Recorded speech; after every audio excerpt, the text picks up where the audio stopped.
Welcome back to AgriTalk from Washington, D.C. Very happy to be broadcasting from the office of U.S. Trade Ambassador Ron Kirk, who joins us now.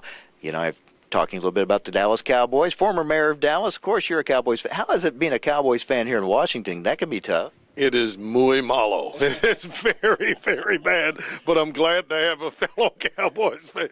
Let me tell you, it is a bad day in this town when the Cowboys lose, but fortunately, there haven't been too many of those bad days given the Redskins. But I cannot, Mike, thank you so much in AgriTalk for coming to USTR. You've been kind enough to have us on the show a number of times, but I know you've broadcast from other government offices, but we are really thrilled and honored to have you here at USTR. We appreciate the hospitality very much. Let's talk about the free trade agreements that were passed. We'll start with Korea because that one's now going. It is going, you know, and it is so much. I feel like I can exhale now because at least every other time I've been on your show, and y'all have been kind, it was always, when are we going to get these agreements?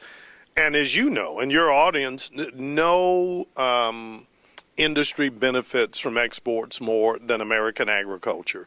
And as Secretary Vilsack notes, nothing benefits American families more than exports because it helps keeps down our costs and makes the price of food to feed our families better.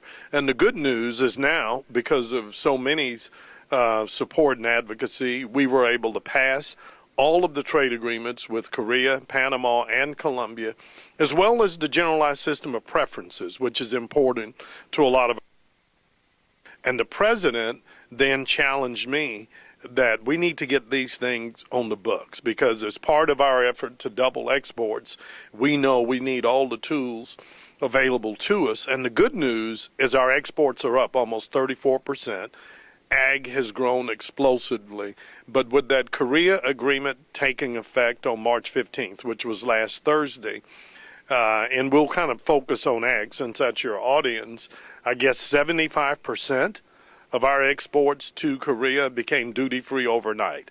And I think you're going to hear from Dr. Siddiqui and others, and I won't bungle what all, but I know soy, some of our whey and corn and juices, all became duty-free, and the tariffs on agriculture in Korea were pretty compelling. So that's a great story. Our beef exports to Korea have just gone through the roof. And the good news, those exports are going to be coming down over the next 4 or 5 years. So those tariffs, I'm sorry. So we're seeing a lot of excitement about for our farmers and ranchers, ag producers in terms of the Korea market. How concerned are you about what we're hearing from the opposition party over there saying they think parts of it need to be changed, and if they get into power, they will try to make those changes? You know, our job was to get this agreement done. And to their credit, both President Obama and President Lee recognized that this was critical for the next phase of strengthening what is already one of the most extraordinary strategic partnerships. And from our perspective, this agreement is now into force. And I know there will be some for political reasons. They're in an election system, election season. But I believe because of the benefit to Korean exporters as well, the more that we see them benefit, the less likely it is we're going to revisit that. But we've got a good agreement. It's a win-win for American exporters and particularly farmers and ranchers. And I think our attention should be focused on how we sell more of good American products and protein into a market that seems to be very receptive of it. Where do we stand with Colombia and Panama and getting those enacted? Well, the good thing is we set up literally a strike force, Mike, within USTR, and we've had teams working on all three, and we're making very good progress with Panama and Colombia. Our work is aided a little bit by the fact that because our tariff structures are so low and our rules are in place, we don't really have to do anything. So it's more working with our partners. In Colombia and Panama, takes a little bit more time because in some cases we're having to translate documents, but we have met, we have exchanged documents in both cases. We have a team in Colombia, literally as we speak. They went down later in the fall last year. We had my colleague from Panama, who was here last week, working to make sure we're on track. So we're encouraged with the progress we're making in those markets as well. This year, would you expect them to be in place? They better be, or I mean, listen, the president, if they're not, I'm going to be in trouble with my boss. Don't want to put a hard timeline, but certainly our goal is to get these into effect. And one, to their credit, Panama has been very aggressive in realizing that trade was a pathway for them to transform their economy. And as you know, they've signed, I think, 7 or 8 trade agreements. So one, we just have a competitive imperative to not let any grass grow under our feet. And both countries, even though it's not a competition, took note of the fact that we've already concluded our work in Korea. So we're hopeful that over the next several months we'll be able to conclude our work and bring these agreements into force. We're talking with U.S. Trade Ambassador Ron Kirk. Stay with us. Much more to come as we focus on trade from Washington, D.C. on AgriTalk.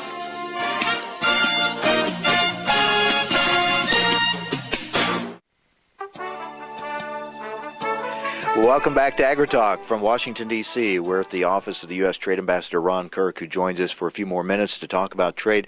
Let's talk about TPP, the Trans-Pacific Partnership. Can you give us an update there about the negotiations going on? Well, they are moving along well. You know, well, maybe you don't know. We just completed our 11th round of negotiations in Australia. We'll have the 12th round coming up in the United States in a few months. And the good thing is all of the countries have taken seriously the directive from our leaders when they met in APEC in Honolulu in December to see if we can't at least conclude the text this year. Now, as I've told people, the good thing is it's been a coalition of the willing. We've all come together, and you and I have been talking sports. It's kind of like spring, in spring training, everybody's a World Series champ. But we're down. We've got some tough issues, but we are tabling most of the text. And we are still committed to a high standard market opening agreement. And we really want to have an agreement that addresses the realities of trade today. So for us, tabling strong provisions that deal with, SPS standards and biotech and some of the issues that weren't as relevant, say when we did NAFTA, is critically important. But we're making good progress. And I do want to thank a number of our industry associations in the ag community have been wonderfully helpful. We've had, Mike, probably over 500 consultations with the private sector. So it's been a good process. We've got a lot done, but still got more to do. We're going to get into some specifics with your chief ag negotiator here in the next segment. But I want to ask you just kind of a big picture question. A lot of people we hear from that are critical of these trade deals and saying that we give up too much, we allow too much in, and that overall it causes us to lose jobs in this country and we're outsourcing because of these deals. How do you, when you go into a trade negotiation to work out a deal, how do you make sure that the United States doesn't lose or come out second best in that deal? How do you protect the interests of the United States? Well, the first thing we did when we came into office was not just go to our partners, but we went all around the country and we talked to not just those who were wildly in favor of trade, but we listened to those that raised some of the criticisms you've said. And one of the strengths of this president was that, a lot of this criticism is right.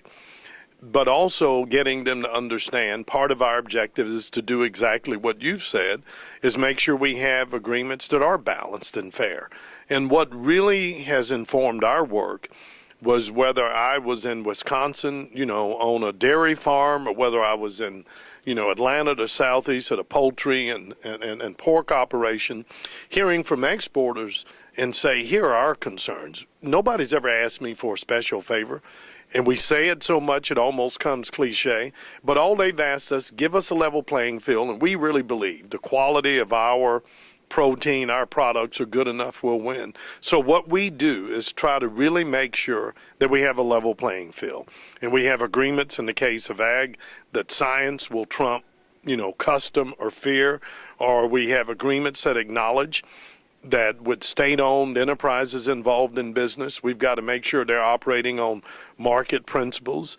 Even in agriculture, so much of what makes us productive is the intelligent application, of biotechnology to food safety and yield, and that our agreements can incorporate that. So we try to take all of that and include those disciplines and those lessons learned in our trade agreements. And that's one of the things we're most excited about with this Trans-Pacific Partnership is we have the chance to build a model that can serve us for the next 25 years.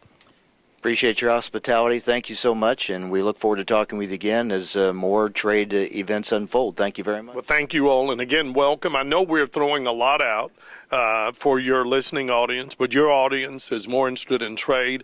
I would remind them, one, just visit our website at ustr.gov. For those of you particularly interested in the Korea agreement and tariff reductions, follow the links on it to that, and we can guide you. But also, I want to mention one other tool quickly, if I might, for the first time ever. We're almost out of time. But we've got a new tool up with all the tariff reductions on all our FTAs. Be of great value to you. Great. Go Cowboys. Thank you, sir. Ambassador Kirk, thank you. It's halftime on AgriTalk.